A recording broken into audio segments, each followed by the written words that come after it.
We all know that Ukraine wants to join NATO, but that it is a non-starter for politicians in the West.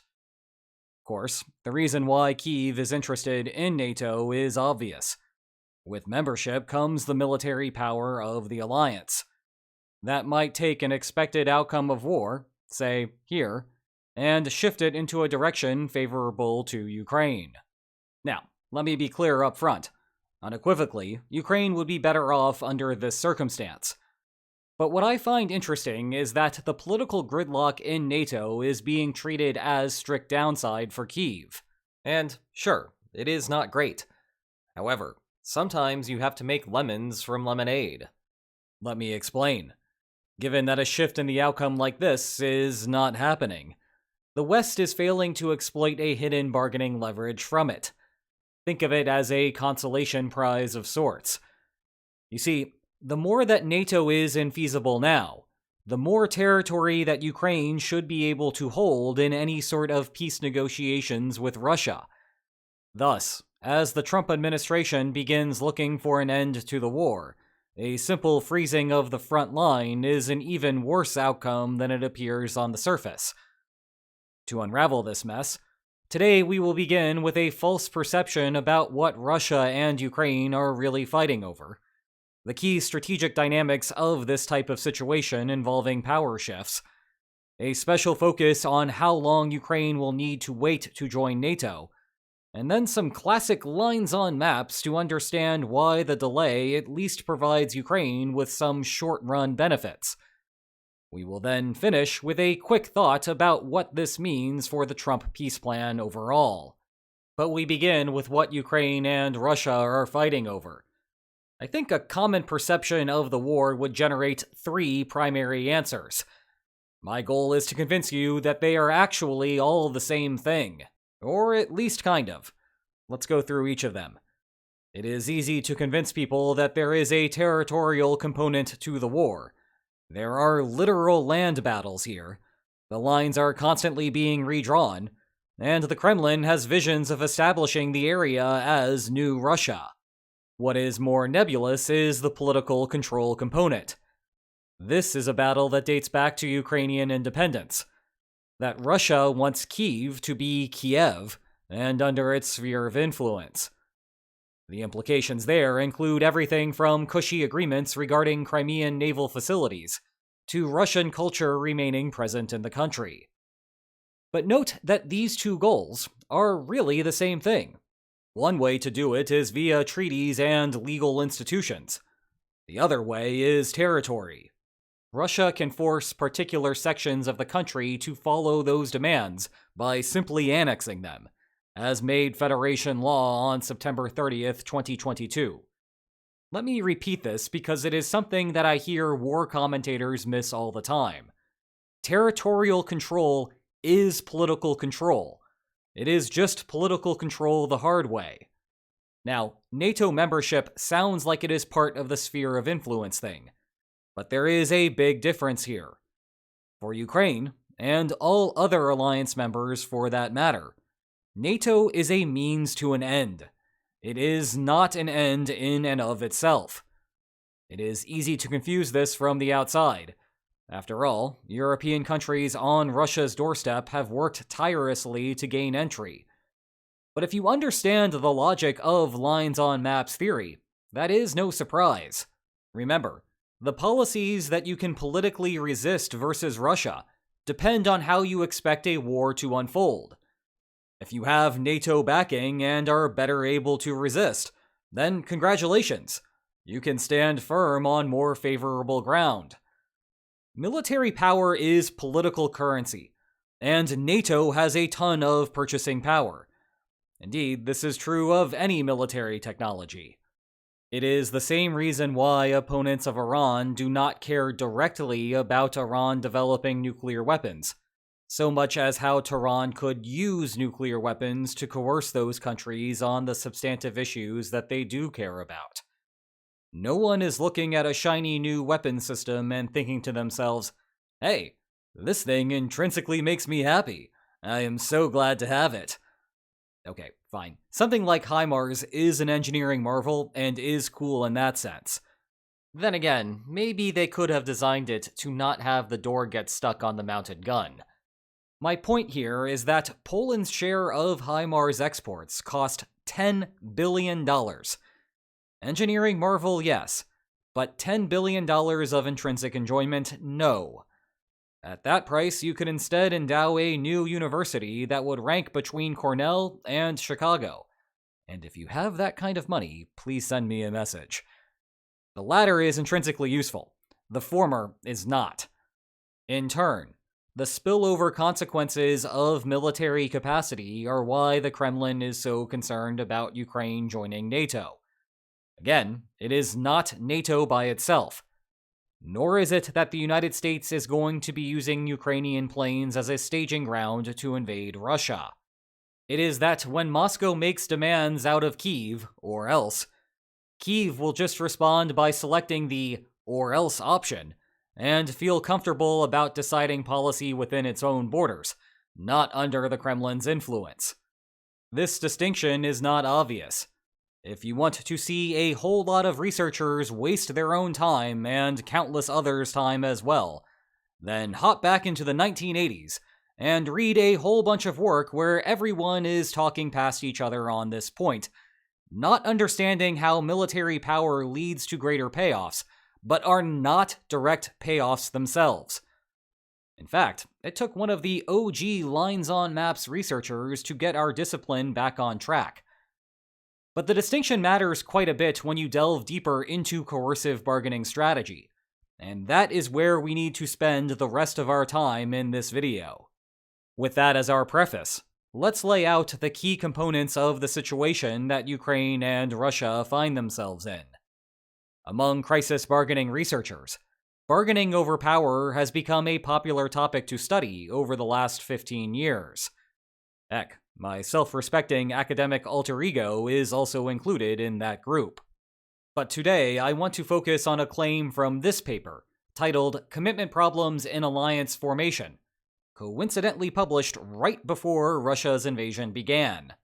What we need to do here is analyze the consequences of these 5 features of the current strategic environment. First is the point from the previous section, that Russia wants greater control over Ukraine, and Ukraine wants to stop that. Second, Ukraine and Russia care about the control between the two, both now and in the future. Crises are not one-time affairs. Third, fighting a war to resolve this political question, hello there, Karl von Clausewitz, imposes costs on both sides. Fourth, Ukraine would be better able to militarily resist Russian encroachments as a NATO member than under the status quo. And finally, it is plausible that Ukraine will enter into NATO in the future, even if it will not be immediate. But no one can predict exactly when this will happen. The first 4 points are straightforward, and while I do not think that the 5th is controversial, it is worth elaborating a bit more about it. And hey, look at that! We have a whole section on Ukraine's entry timeline.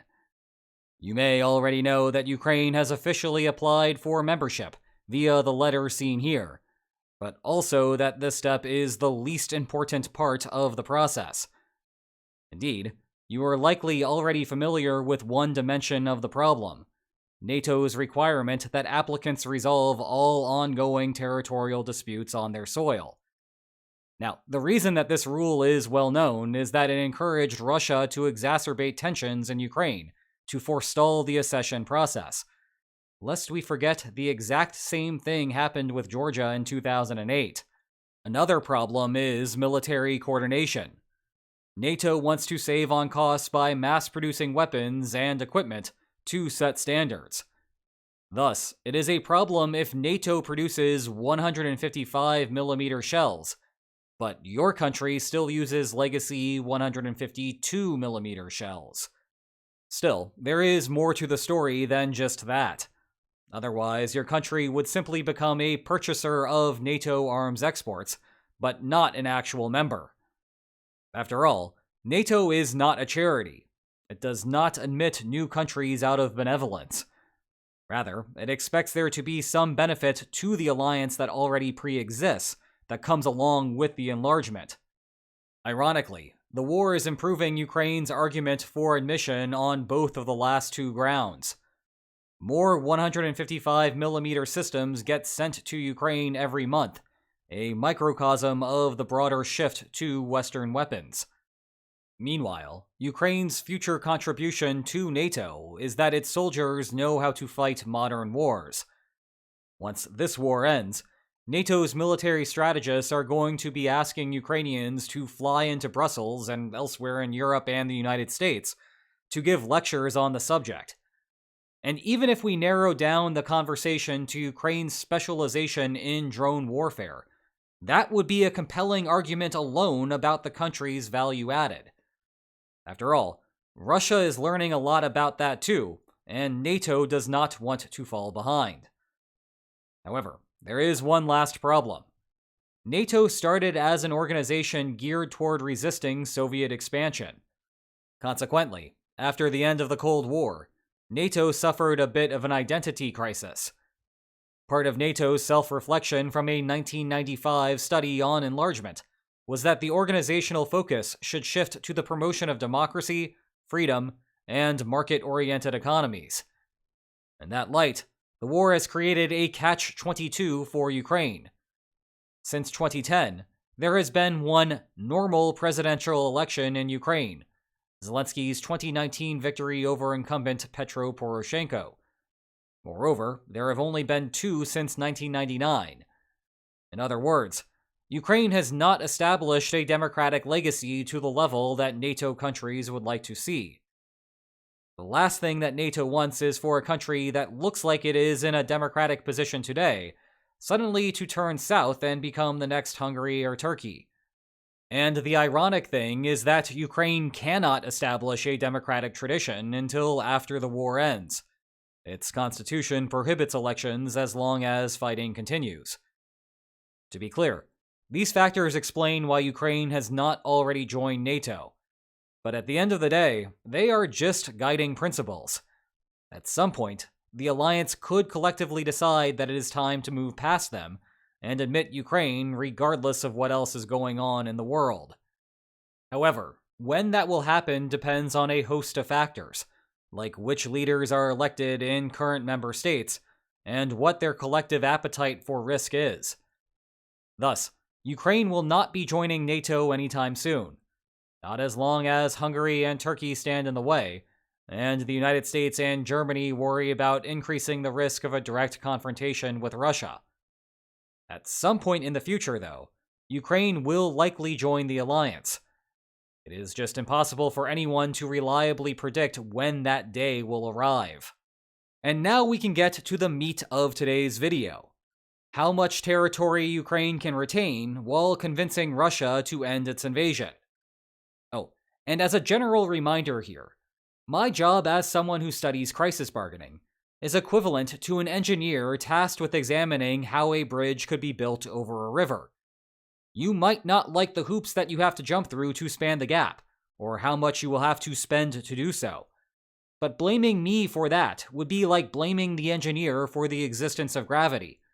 Don't shoot the messenger. Anyway, in the Kremlin's ideal world, Ukraine disappears from the map, both today and into the future. But Russia faces some constraints.